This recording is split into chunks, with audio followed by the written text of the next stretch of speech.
this computer. Okay.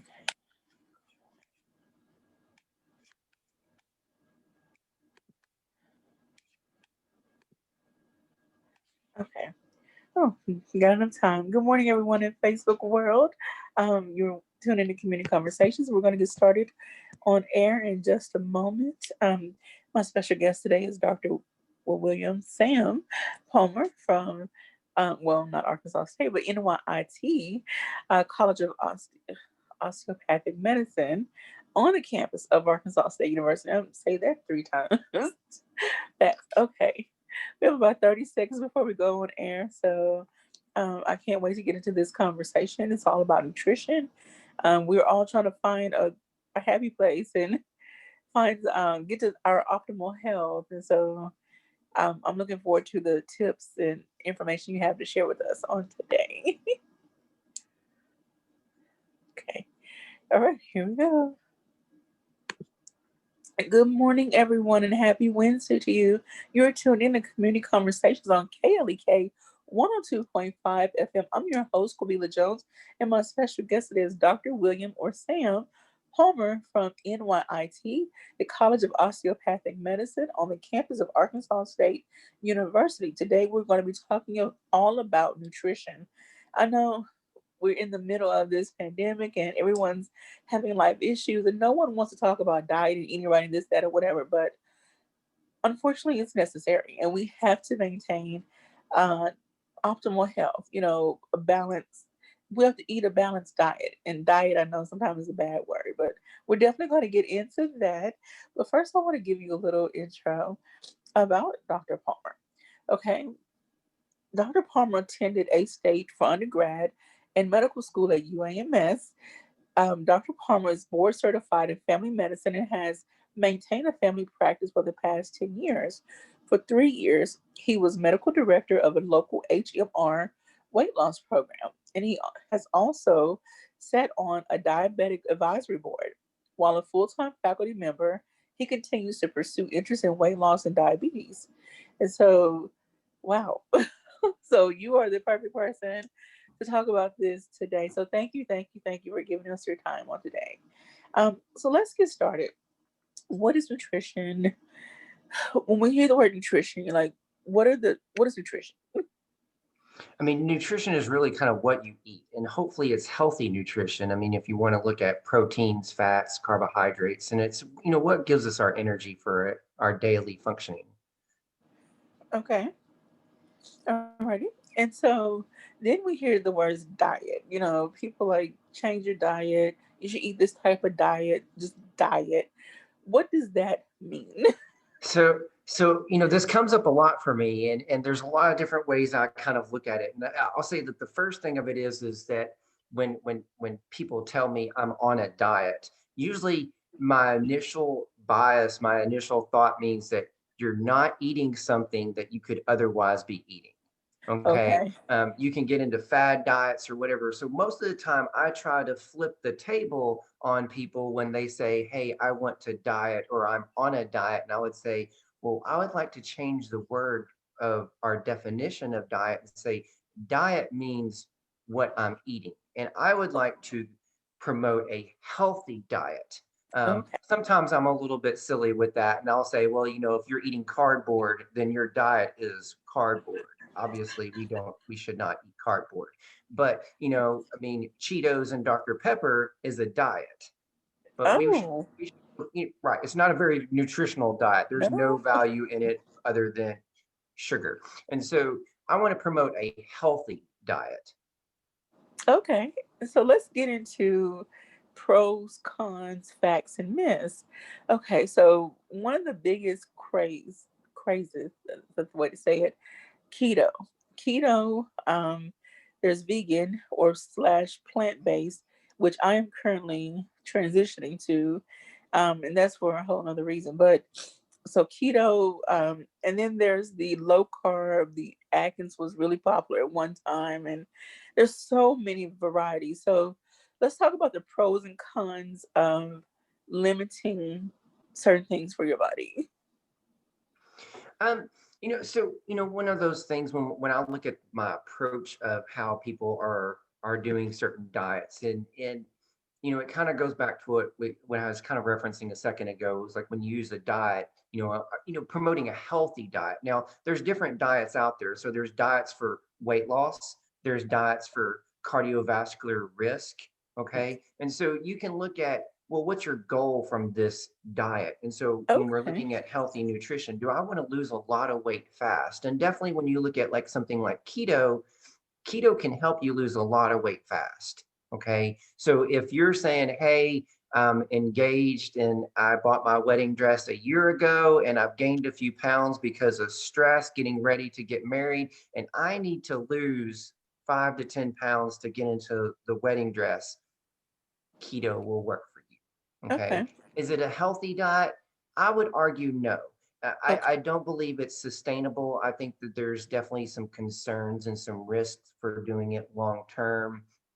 And I'm very cautious with it. I think that sometimes when I talk to people about when they say I'm doing keto, oftentimes they're not really exactly doing keto, and they tend to Okay. be doing low carbohydrate. And so it becomes really understanding what exactly is the person doing, how are they defining keto, and trying to look at, what are your energy needs, what are your goals, what is your time frame? Is this something that we're looking for long-term health modification, or is this like a short-term, I need to lose 5 to 10 pounds before I go on vacation to the beach?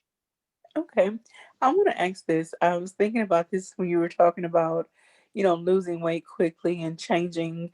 Um, there are some people that believe that, okay, okay, no. Say you eaten Cheetos, you drink Cokes, you've eaten the steak, like you've done this, you eat some vegetables here and there, then all of a sudden you want to, it's like you hit this wall and say, I'm gonna stop cold turkey and start doing this. So should you transition and condition your body and your system to accept this new way of eating, or can you go cold turkey? Um, you know, I, the hardest thing about changing is actually changing. Okay. So some people are very successful at, I'm going to completely change. And when you look at your examples of that, I mean, I mentioned I use the Coke and Cheetos or Dr. Pepper and Cheetos as a lot of a counter for people when they're like, how do I lose weight? I'm like, well, you can lose weight eating Cheetos and Dr. Pepper because it's really only calories that matter. And if you're trying to cut back calories, well, it says on the package, on the bottle and the bag of Cheetos, how many calories are in that. And so Okay. as a functioning organism, we need certain amount of calories to maintain our body weight. Now, definitely there's physical activity and amount of how well your metabolism is working. And so those can counter to it, but there's no nutritional value in that. You'll find that some people, when they go from converting from eating sweets all the time, that sweet urge, I mean, it works in your endocrine system and your GI system and the gut, and it also feeds back to your brain. And so when you think about, I'm just going to say, like, your mother's favorite dessert, apple pie or something, or cake or something that you can think back, it makes you smile, and you're sitting there thinking, I can almost taste it. Okay. And so that's what sugar does, is that you get positive reinforcement from eating those foods. And so some people, when they try to, like, I'm just not going to eat Oreos, but then they eat cheesecake, or they'll really want some other sweets. And so some people are successful by going cold turkey on sugars altogether. Okay. Um, and they just have to do it. And there's data out there that kind of supports that. And there's definitely diet plans that have come up. It says, yes, some people, you have to remove the sugars altogether, the added sweeteners, because otherwise they will crave it. And Okay. then that gets into artificial sweeteners as well, because that will still stimulate that urge and that desire to have sweetness. And so some people they can definitely lose weight when they're substituting that positive reinforcement, but um, some people are not as successful, and that's like a pitfall that I look out for. I'm like, okay, well, what? how are you handling this urge of Okay. I need. Okay. We have a few questions, shout outs in the live feed. I want to say good morning to Linda Johnson Frazier. Says good morning, Kelly K and Dr. Palmer. Derek Coleman says good morning. And he brought up one question that I do want to get to about some unhealthy habits and some eating disorders that people may encounter. But he does ask a question, what um is there a diet or remedy to get rid of fluid in your body? So I don't want to call it a trend.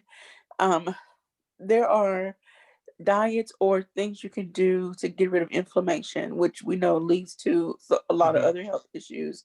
And so there's a lot of talk about, and I have done some research because I have lymphedema, so I've done, what that entails. So Right. there's, the turmeric, there's ginger, there's all of these.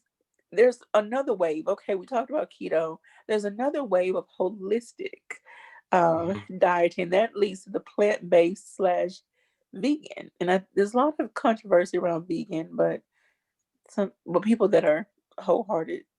Anyway, we're gonna say plant-based for lack of a better word. Okay. Plant-based. So it's a whole other movement. So let's talk about reducing fluid. Is there again, I don't want to say diet, but a regimen? Well, to answer that question, it can be complicated because people's bodies, their what they bring to the table as far as other conditions, health conditions, diagnosis, can definitely interfere with that. In general, from a nutritional side of things, is that we live in a very salty world, and that there is so much excess sodium in our diet, and we're just not really aware of that. And one of the things that I know I realized in my personal journey years ago when I lost weight, I had removed a lot of things from my diet, and then um, I got catered this like really bland looking meal, and I was like, "Oh, I can eat this. This is bland, and this must be healthy." And I ate this really bland white piece of chicken that didn't have any color or any sauce or anything else on it. It was just a pure grilled piece of chicken, and I remember sticking it in my mouth. I'm thinking, oh my goodness, this is so delicious. And I realized that this bland piece of chicken was just coated in salt. And like, Oh, and after watching like cooking shows and watching techniques of how chefs make food, I mean, they brine our chickens in salt water and it just soaks up the salt.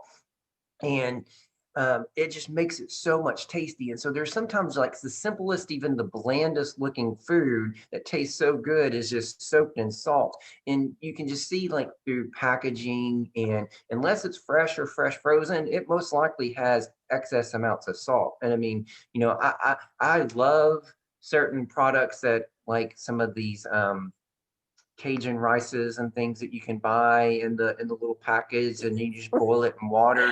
But if you ever look at the amount of sodium that's on there, it's like huge. It's like it's 50% of your daily value of recommended salt. And so um, salt plays a role in water retention, and it comes back to properties of water. And so I can go eat at certain restaurants and discover, wow, I'm just thirsty all day after it because I may have chose what I thought was a healthy meal. hmm. Oh, I ate broccoli, but it was also covered in salt. And so we as a culture, as I guess as people, we're really being pulled back and forth from that salt urge. And so from an answer from fluid, I would say that a lot of times it's a salt component. Okay. And he also says that he has gout. So, and I'm not familiar with the, details of that condition. Yeah, there's just a specific diet there that you can follow for gout that can help with that. That's associated with that. And so for my patients, instead of me just rattling off a list in the clinic and telling them, "Hey, remember this," because I realize that they're probably not going to remember a list that I give them. We live in a world of technology. Here we are. There's just lists you can find from institutions that are reliable, and they'll just give you a list of eat this and not that. So. Okay. All right. I want to say good morning to Mrs. Clarice Scales. Thank you for checking in. And I want to ask you this before we move on.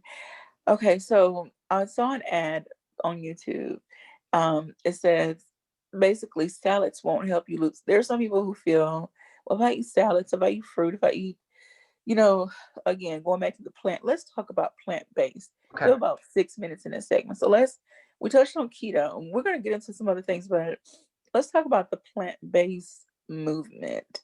Okay. And then what I'm learning, and there are still a lot of processed foods that are plant based. They Okay. have a lot of ingredients, and again, going back to that sodium and sugar and this, that, and whatever. So, let's talk about that. Okay. So we live in a complex world. Our diets are very complex. And if we were to look at what's considered to be a healthy diet, it's mostly a plant-based diet.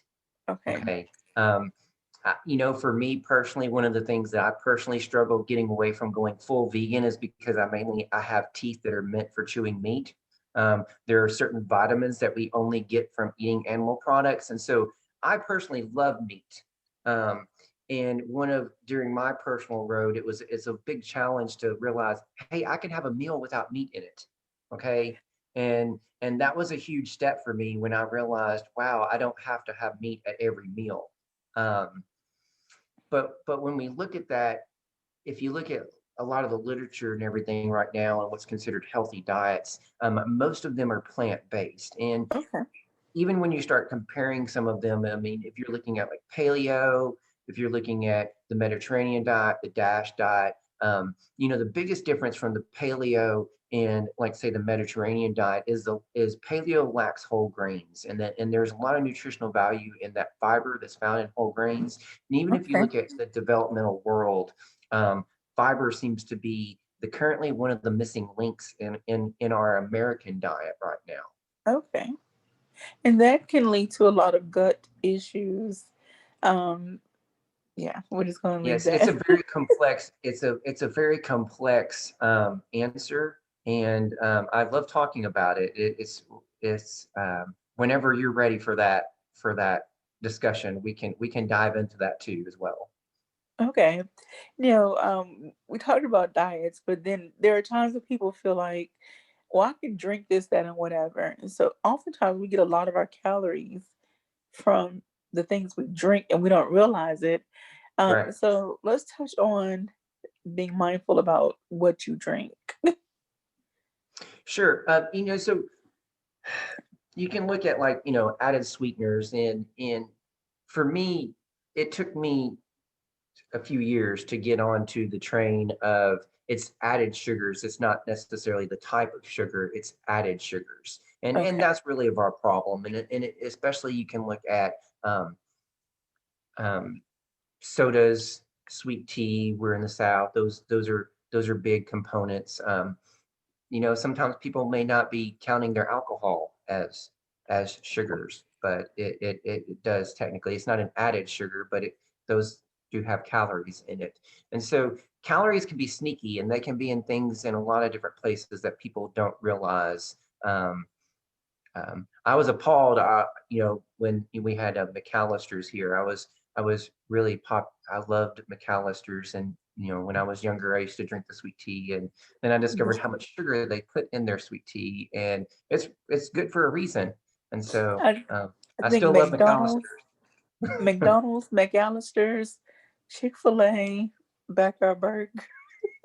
Like I'm a like I am Southern to my soul. So tea is my staple.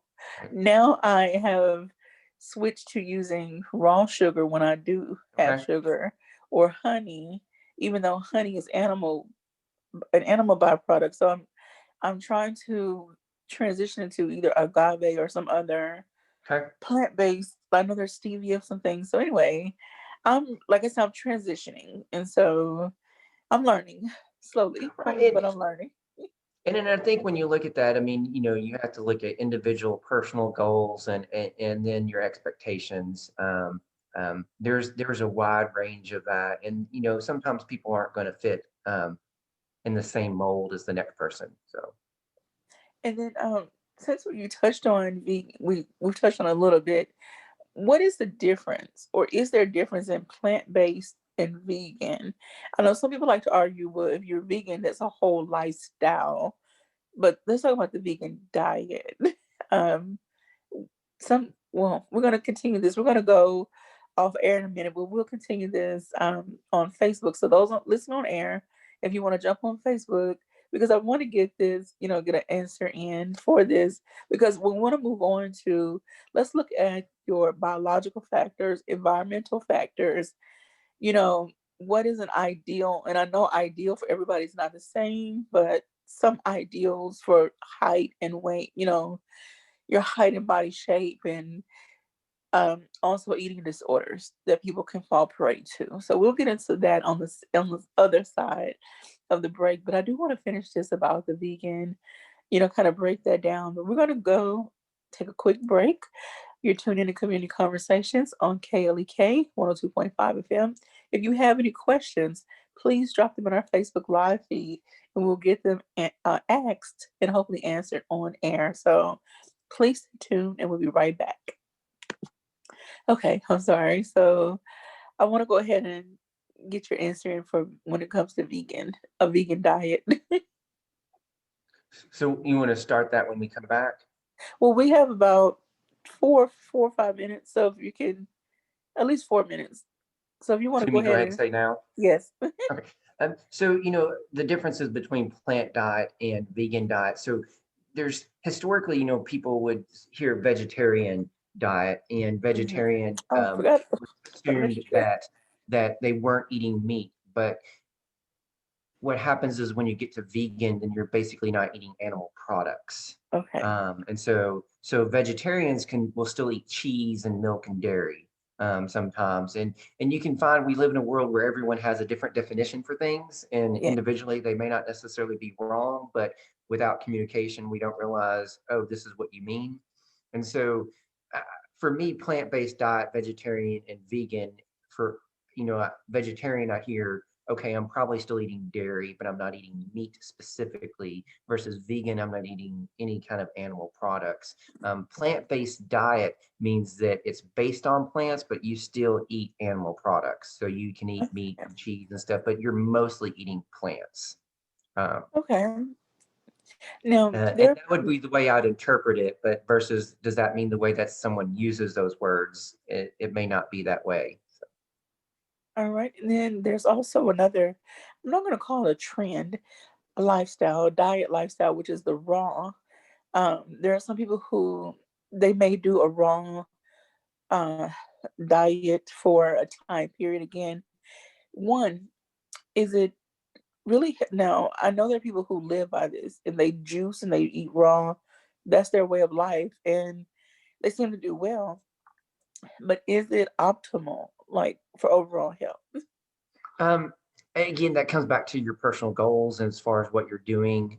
Um, if I was to probably pinnacle a diet, it would be basically fresh or fresh frozen, following Okay. the Mediterranean diet. But we don't live in the Mediterranean, No. so getting something that's fresh and fresh frozen in the Mediterranean, well, I mean, yes, I mean we don't have an ocean in our backyard. So when we look at like trends for that, I mean, sometimes people have to eat easily processed foods. We live in a busy lifestyle. Sometimes our packages have to be pre-cooked or in a box or something to help us, you know, not spend 2 hours in the kitchen when we come home from work, or we don't have 2 hours and we have to catch something easy. So if I was to pinnacle, fresh or fresh frozen would be the value. Now, when we look at dietary trends across the world, one of the problems, I referenced this earlier, is that there are some studies that compared cardiovascular disease in other countries compared to industrialized nations such as America. And Okay. the main difference of that was the lack of whole grains. And so Wait. We have so one the minute. so when we look at whole grains, that's the fiber. And when we remove and we process things, so if we process flour and we take out the grain, and make it in a smooth little powder that we can now make smooth bread or pastries with, we lose the fiber and the whole grain of it. Oh, Um, when we juice a orange and all these things, we remove the fiber out of the plant. And so, yes, we may get the liquids, we may get some of the vitamins. We also get a lot of sugar, but we don't get the fiber. And a lot of the data shows that that fiber is what balances our body. It's a complex nature because it's not fiber is not absorbed through the colon, and so there is a symbiotic relationship there. Um, but that fiber helps balance that sugar surge. And so when oh. we remove the fiber by processing, then that's where we have a problem. Alrighty. Welcome back to Community Conversations on KLEK 102.5 FM. Dr. Palmer, sorry I had to cut real quick. We had to go back on air, but we were having a really great discussion on Facebook. So you're going to have to go back and watch that in between segment to get that information. We were talking about the vegan versus plant-based versus vegetarian versus, diets all over the world. And I do want you to repeat that last part about when it comes to juicing versus smoothies. Because there's, people that they only juice, or some people do smoothies because whatever reason. So, and I like both. I've done both. And so, can you touch on that? And then we're going to move on to some other topics. And just a preface too, before I get into that, for mostly I try to promote a healthy diet overall. And so, when we look at individual goals, I don't want to say that juicing is inherently bad. It's just when we look at what our goal from juicing is. And so one of our challenges is processing. And so when we look at industrialized nations such as America and we compare cardiovascular risk to the rest of the world, one of the key indicators that's been found is the lack of the whole grain and fiber. And so Okay. it turns out where fiber is kind of a balance in our system, it helps us balance our sugars. And so it when we remove the fiber, becomes a problem. And so we take out the whole grain of our wheat or in our flour. Now we can make this smooth powder and make our pastries and our breads that are smooth and easily palatable. If we take the fruits and we juice them and we just get the juice only, well, we get a lot of sugar. We do get some vitamins and minerals which are valuable, but one of the kind of the missing links in our diet right now, and a lot of where a lot of the research is showing is that even when you look at fortified diets and how we have everything that like our breads have extra vitamins added because we removed the whole grain, and so now we're going to add those vitamins back into it, but it's turning out, well, that's not the same. Is that equivalence is we're putting those nutrients back in, and while vitamins and those nutrients are important, that missing link of that whole grain, that fiber, is being correlated with a lot of health issues. Okay. So, fiber is key. Fiber is lower good. Fiber is good. calories, lower calories, and then monitoring your process versus whole and fresh or fresh frozen foods. Those are Yeah, some. if I was to label one specific diet, I would um, place the Mediterranean diet as the it's the currently medically accepted healthy diet. Okay. Alrighty. So we'll definitely have to have another conversation and break down diets and meal plans and things of that nature. Okay, so I want to transition a little and talk about as something you mentioned earlier. Your diet and nutrition plan should be based on your health, your current health condition. If you're dealing with some type of disease or disorder, and then let's talk about how biological factors play into that, environmental factors, and then also is it possible to keep a genetic marker dormant? Say grandma, great grandma, daddy had XYZ, you may be predestined, but can you keep that gene dormant by monitoring your overall diet and lifestyle? I think that's a really excellent question. And if you start searching for that on the internet, you're going to discover that there's a lot of stuff where you got private companies doing that. You have researchers looking into that. And we're in an age of medicine where for a lot of different conditions and stuff that we're getting into this specific, self-specific medicine where we're trying to identify your genetic risk, your, which medicine works best for you, or which one works best based on your makeup. And right now, that's just not a universal available thing. So I mean, I can't just go out and say, I can test you in the clinic and say, well, what you're missing is quinoa or an orange or something, and so don't eat broccoli. And so it becomes a complicated answer. And there's definitely food intolerances. There's definitely um, foods that you may not realize that you don't process well. And sometimes mom didn't process well, or dad didn't process well. And those are kind of going from family to family member. And um, our diets are complex, and if you think about what you ate in your last meal, you there may have been so many just different ingredients in there, and you're like, well, I don't think the shrimp agreed with me. Well, it may not be the shrimp, it may be the spices that were on the shrimp. It may have been the sauce that had coconut milk in with the shrimp. It could have been the noodle. It could have been, something else you ate or drank or something else like that. So our diets are very tricky to identify specifically what things you may not be tolerating. And there's definitely allergy panels that food allergy panels that exist. Um, and some people will order those pretty frequently and look into that. But it becomes this whole, well, what is it? Now, you asked a separate question there about, say, my genetics have a problem because of my family history, and I'm concerned about suppressing that, so that I don't do that. So if you look at a lot of like autoimmune diseases, most of those things require an environmental trigger. Okay. And so a popular term right now is inflammation. Okay. Inflammation.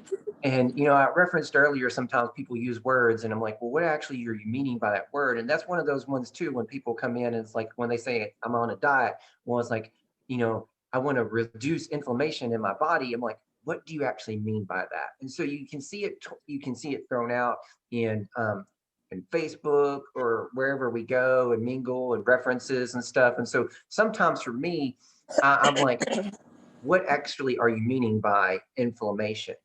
Um, and it's a complicated issue. And sometimes it's not from the science. When you look at inflammation in our body, there's different ways that inflammation presents itself. And from a diet area, from a nutrition side of things, I would promote it goes back again to the healthy diet. I think that that's why it's considered to be one of the healthier diets. It really goes back to fiber, and so fiber and those products that we consume with that. So you can think of the effects that fiber have, and then when you look at the plant-based diet, there's a lot of natural anti-inflammatories in there. And so things that I tend to promote are things that like oatmeal. It's a whole grain. It has beta glucan in it, which is an anti-inflammatory. That specific fiber is an anti-inflammatory. Polyphenols, those are found in blueberries, grapes, blackberries, and pretty much. And you can even see that, recently, uh, uh, that made notoriety. You can see it out there on the internet, where Dr. Gupta was talking about brain development on a CNN thing, and his book come out, and he's basically saying eat more berries. And so, and that's basically what we're referencing here, is that there's a lot of healthy anti-inflammatory, antioxidants that are Okay. in there. And those, both of those, when we look at all those products, they actually are anti-inflammatories for the gut. And Okay. that's where that nature is, where that connection is being studied right now. And so they're looking at the effects of fiber and antioxidants and anti-inflammatories on the healthy gut flora, bacteria that normally live in our colon. I mentioned earlier Okay. it's a symbiotic relationship, and that's what I was referencing, is the fact that a lot of our health is Is dictated by what we eat, that those plant-based diets, and then what organisms are living in our colon that help us break them down. okay. Since you brought up gut, the gut. Another thing that I love is kombucha, and I make my Mhm. own. And so let's talk about prebiotics and probiotics Okay. and how they contribute to helping your gut stay healthy. And then maybe also some facts and myths about that. Okay. I have generalized responses to that, mainly because when I start exploring that, it's hard to find specifics, and a lot of these kinds of things we can see correlation, um, but that direct causation is unknown. So for kombucha, I actually have some in the house right now. Kombucha is a fermented drink, and they come in all kinds of different flavors and flares. And right now, there's it seems to be healthy to do it. There's a lot of benefits with those organisms from fermented beverages and foods. Sorry, alcohol doesn't necessarily count in as that same comparison.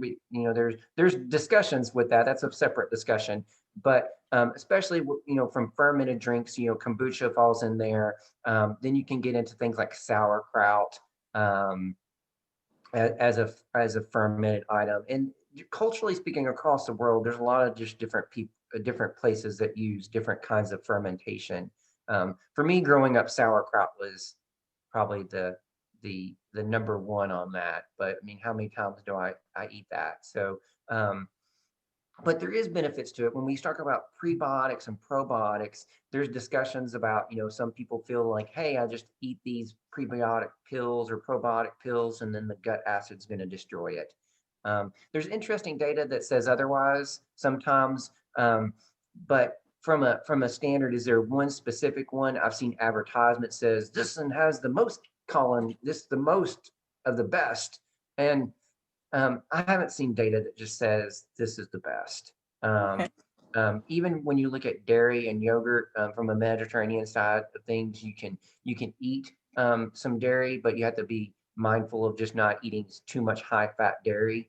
But I typically encourage the ones that have active cultures in it, Okay. and there's data that supports that. But when we look at the data on healthy gut flora, the healthy gut bacteria. There's bacteria that are associated with health. People who are healthy and don't have medical problems or physical ailments tend to have significantly higher diverse colonies of bacteria in their colon compared to people who are unhealthy or feel unwell or have medical problems um, they have significantly lower numbers of those bacteria. And there are few bacteria that are associated with poor health outcomes and few that are supported with good health outcomes. But the main clinical corollary with that is a diverse plant and vegetable fiber diet seems to support those higher colonies of healthy bacteria. And so when you start looking at, well, is one probiotic better than another, or should I be doing this prebiotic? I'm just going to be honest and say I don't know. Maybe in one day we're going to have some sort of data that says no, you do this one. But right now, the clinical corollary is mostly the more healthy variety, rainbow plate of fruits and vegetables that we're eating in the day promotes a healthy diet and gut bacteria. The more fiber that the fiber that we're eating that's found in our in our diet, those whole grains are helping our gut bacteria and promoting health. Okay. All right. So let's talk about then, we I don't know who they are and where they came up with these charts, but we've all seen the height versus weight chart. If you're this height and you should weigh this much and this age and this, it's like, okay, I don't know who y'all are, but anyway, let's talk about, is there, and I know again this is going to play into genetics, biology, everyone's body shape is different as well.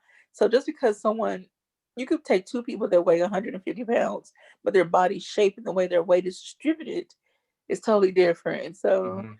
let's talk about that. Is there an optimal weight per height? you know So, um, I'll support your questioning here and your thoughts. I think that when we look at the BMI is what we have to go on. Um, does it fail some people? I would say yes. Personally, I would say Okay. yes, the BMI fails some people. I feel that if you weigh a lot and then you're now comparing your BMI to say after you lose 100 pounds or 50 pounds, I would argue that that BMI is not the same as of a BMI before you gain that weight. Meaning, so okay, I have a 22 BMI now, but I originally was a 30 BMI and now I'm down to a 22. Well, I don't think that 22 is the same as after you gain the weight versus before you gain the weight. Because I think things changed in your body. Oh, I have nothing to support that. That's just my own personal thoughts. Um, but when you look at body shape and you look at goals and expectations, there's a lot of data that just shows that when people start losing weight and changing their lifestyle, that risks go down just like losing 20 pounds. okay. Okay. And that they may still be obese, but losing 20 pounds changed health outcomes right then. And Okay. so you have to then look at, well, what's our goals and our expectations? And and sometimes that's just for me a personal reflection question. And I just ask my patients, I'm like, well, what are you wanting here? Are you wanting to be healthy? Is there a certain weight number that you're looking for? Or is there a certain way you want to look or how you feel? I know plenty of people who look amazing, but they're not healthy. Okay. Okay. And so sometimes we have to break down that number. And there's a lot of data and science out there that supports that, okay, say you weigh 250 pounds and you should be 140. Well, is 140 healthy for you at this point? And Okay. there's a lot of data that says no, going back to 140 is not healthy. And so those are individualized goals and concerns. And there's a lot of work involved as far as assessing where you're at, and it's a journey. You have to stop. It's like, okay, at 220, how do I look and how do I feel? Where am I going from here? Where's my fat? Okay. That centralized obesity, that lower abdomen weight is that's a poor um, risk uh, predictor. So you're Okay. at risk of having diabetes and cardiovascular disease with having that central obesity around your lower abdomen. Those are specifically ones that we want to fight. And definitely there's some genetics there, and there's people that have trouble losing that. But focusing on healthy diets is my recommendation. Okay. And then looking at also body types, we know that certain cultures, and it's not just, Black people are heavier or wider in the hips and things. Across all cultures, you see variations. And Hmm. so for those individuals who, again, carry their body distributes fat differently than others, say the hips, the whatever area, Right. is there a are there different recommendations as far as nutrition and exercise for those individuals who carry their weight, their fat distribution other and differently than others? For me, I usually take that as a personal approach. Okay. And that would just be where I just ask the person, okay, what's your goals and how do you feel about them? I get a wide range of responses. A lot of times also, for if it's a lady, a woman, I'll ask them, well, what does mama look like? Do you favor your mom or do you favor your dad? Does your mom have big legs, big thighs, or big belly, and so sometimes the responses on those are different. And then it becomes, again, where are you at right now? It's like, how can I promote healthy lifestyle? And it becomes where I know we're talking about nutrition, but it's like, are we exercising? Are we sleeping well? Where's our stress? And Okay. trying to tailor all these, why am I not having success or why do I look this way? I'm like, well, okay, we need to jumpstart our metabolism by doing some exercises. We need to exercise certain areas because this is where I'm putting on my fat in this location, and so we need to improve our core. We need to do leg exercises, or and so yeah, those become individual. Okay. Look, I have so many more questions, and I know we won't get to them all like right now, but we're getting ready to come up on another break. But I do want to talk about in our last segment eating disorders, because we know this is something that has been we've seen across the centuries, that people fall into these pitfalls. You know, they fall into these places where, okay, this is not working, this is not working, or I feel some kind of way. There's a psychological component to how they feel about their bodies and their diet and this, that, and whatever. So I want to talk about that correlation, the psychological a correlation to nutrition. So we'll definitely get into that when we come back from break. But we're going to continue a short discussion on Facebook. So if you want to jump on and hear an off the cuff discussion, you can join us. But we will be back after these announcements with Dr. Palmer from NYIT College of Osteopathic Medicine on the College of Arkansas, on the campus of Arkansas State University. We'll be right back. Okay, so as you're talking, my mind is always racing to all these different questions and things like, okay, because again, like I have lymphedema, and I went to see a doctor in Memphis once, and he told me I also have deal with lipoedema or lipedema. And so when I tell you trying to get it together has been like pushing a boulder uphill for me. And then sometimes I feel like some of the medical professionals that I've talked to, it's almost like they've given up on me, like, so it's frustrating at times trying to navigate these waters on your own. And I'm sure you encounter patients like that. Yeah, it's difficult, and definitely, I think that observation for your physician or your medical support staff, that yes, it becomes frustrating, and sometimes as a physician, it's I can throw things out there, um, but can people do it? And it takes time and effort and persistence. It's a journey, and sometimes we're so focused on the finish line or a specific goal or outcome versus where are we at along the way. Okay, how are we feeling? How are we healthy? What is actually bothering me right now? What would I like to change? What would I like to do different? And even then, looking at what's really working. Okay, you know what, I really like this element of my lifestyle or diet, and I want to keep doing this versus I'm having a hard time incorporating this other element. And it's so complicated. And I wish that there was just like a simple short fix that I could tell people sometimes, but without, it's like, um, really, really diving into all the little elements, it just becomes challenging. And I mentioned it at the beginning that the hardest thing about changing is change, or the Yes. hardest thing about change is actually changing. And it becomes where we make a few of these little um modifications, and it's like, you know what, I worked out today and I ate a healthy breakfast, I'm going to celebrate with cake. And so The we cheat all meals. do it, we're all human, it doesn't matter. I mean, there's some sort of little bit like, I feel so much good about changing. Just thinking about it makes me want to, you know, celebrate by eating X. I'm going to eat ice cream to celebrate my thought about changing. Uh, and we do that because we're humans, and it becomes a situation where it's like, okay, we're doing, this is good, this is good, this is good, this is good, but we got this bad thing over here that we need to address. And Yeah. um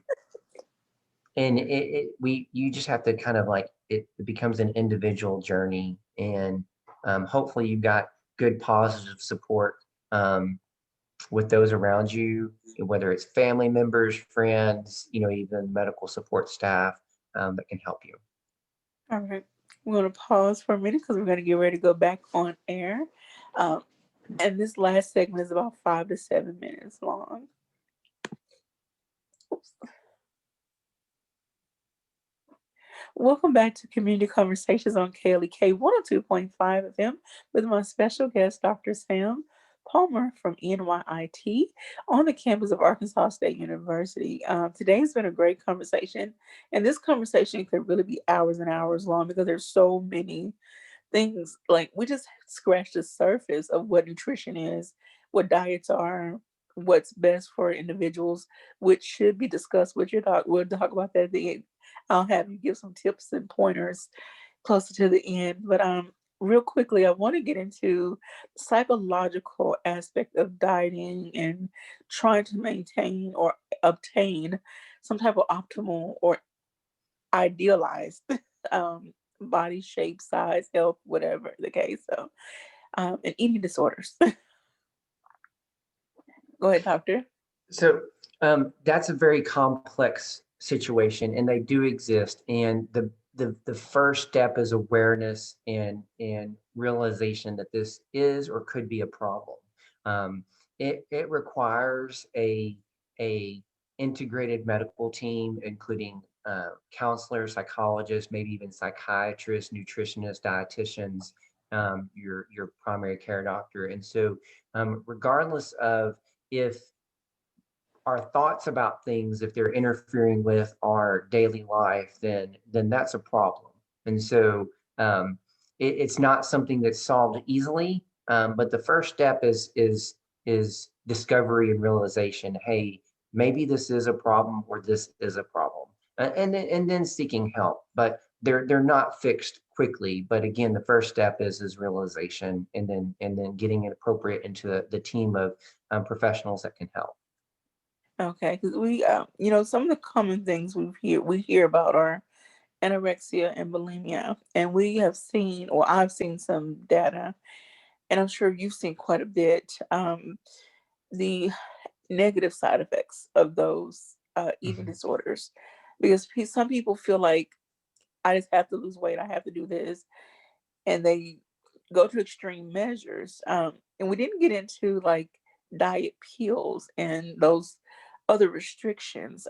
So maybe about a minute or 2 minutes, can you sum up? I know that again, this is a complex area, but some of the pros, cons of pills and other things. It really comes down to, and even kind of tying into your to our last little segment here about eating disorders is, I've mentioned before is that an individual what our goals are. Are we trying to lose weight shortly, or are we trying to change our lifestyle and have a better healthy lifestyle? And so our perceptions of our food and what we're doing matter. And so if we're just saying, hey, I need to eat a, have a pill and eat what I want, well, that may not necessarily be healthy. Do I need a pill to help me absorb less calories or change my um, desire for food? Well, that may, and it may not also be healthy. I tend to challenge, it's like one of our problems that we have with nutrition is that we need to change our perspective, our perception of the food we eat in our lifestyle. And kind of it, I'm sure everyone's heard the saying is if you keep doing what you've always done, you're going to get what you always got. Okay. Okay. And that goes to our food as well. It's like, we can't eat a bunch of bad things and expect different outcomes. And so I'm not saying that you can't ever enjoy a piece of cake or a small piece of cheesecake, but you can't just have your day and your week um, filled with all the bad things that you've eaten, because that's how we got here. And so when I have a discussion about diet pills, or even when we talk about eating disorders, that's usually a discussion too, of just what's our perception of our food and our perspective of how we're viewing a healthy lifestyle. Okay. Another thing, should, and I know this will come with talking to a doctor or nutritionist. Um, like you said, our body processes foods differently. Everyone processes foods differently. Um, there are things like potatoes. I'm just gonna throw this out there. Potatoes. Some people can only eat a certain amount, or some people can't eat certain foods together. Mhm. That contributes to a whole like, again, this discussion is so complex It is. and it goes in so many directions. So before we go, talk about what are some key points Just kind of wrap up our overall discussion, because again, this is too much to discuss in 1 hour. What are some key points you want people to take away for today? Goals should be individualized, and you should seek help from if there's medical conditions, you should seek help from your medical providers. Um, when we look at healthy diets, just in the general population, I would encourage, the Mediterranean diet is probably the premier healthy diet right now. I would encourage looking at that. Don't skimp on whole grains. They're important. Change your white rice to brown rice. Okay. Oatmeal for breakfast is a great idea to get the day going. Avoid added sugars, avoid added salt. Mostly, if it comes in a package, there may be some sort of problem there, but sometimes we have to eat packaged food and just based on our lifestyle. But change doesn't come easy. You have to continue to set reasonable goals, and realize what your expectations are here. Okay. And when eating, and this is a whole other conversation. When eating out, um, just kind of being mindful. Um, if you could give a recommendation, um, how many times a week should we eat out or not? Um, I'm not going to I don't have a specific how many times you should eat out.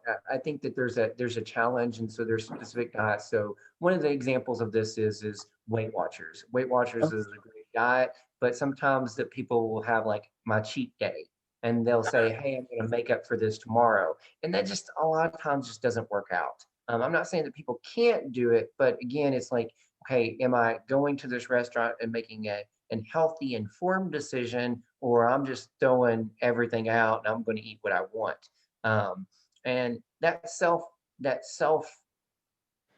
um, uh, realization is what I'm saying. The self realization, that reflection of realizing, okay, what is my actual goal here? Am I choosing a lifestyle, or I'm just trying to lose a few pounds? And so, Okay. um, like I said, my standard of this is like I want to encourage a lifestyle. I want to encourage that overall this is your perception of how you're living and eating, and this is what healthy nutrition should be. And so it doesn't mean that you can't go out and have some good food sometimes, but again, it's like, um, you know, you can't have fried fish on Friday night, IHOP, and eat a full, 2,000 calories of pancakes. I love some IHOP pancakes, but you can't do that and then eat a big giant cheeseburger and fries and a Coke for the lunch, because we have a tendency of adding up every meal, and they're just way too many calories and too much salts or added sugars. And there's ways around it. There's healthy diets, and more menus are becoming more aware of that. Low sodium diets, vegetarian diets, lower calorie diets, and you're seeing those up on the menus now. And definitely, most of these places have their calories in their menu. All right. So, key thing is talk to your medical provider. Do not try to do this on your own. I am speaking from experience. Do not do this on your own, and have an accountability partner as well. Someone who may not be a medical professional that can check in with you every now and then, and you bounce ideas off each other. But this is the end of our show. Thank you everyone for tuning in. Thank you, Dr. Palmer. And I hope everyone has a great and blessed Wednesday. All right, so let me turn off the Facebook Live. Thank you so much, Doctor. This has been absolutely amazing. I truly enjoyed this conversation. I have so many thousand more questions. But thank you everyone for tuning into Facebook. If you have any questions, reach out to Dr. Palmer at NYIT, and hopefully he can guide you in the direction you need to go to get the information that you need. Have a great day, everybody. Okay. All right.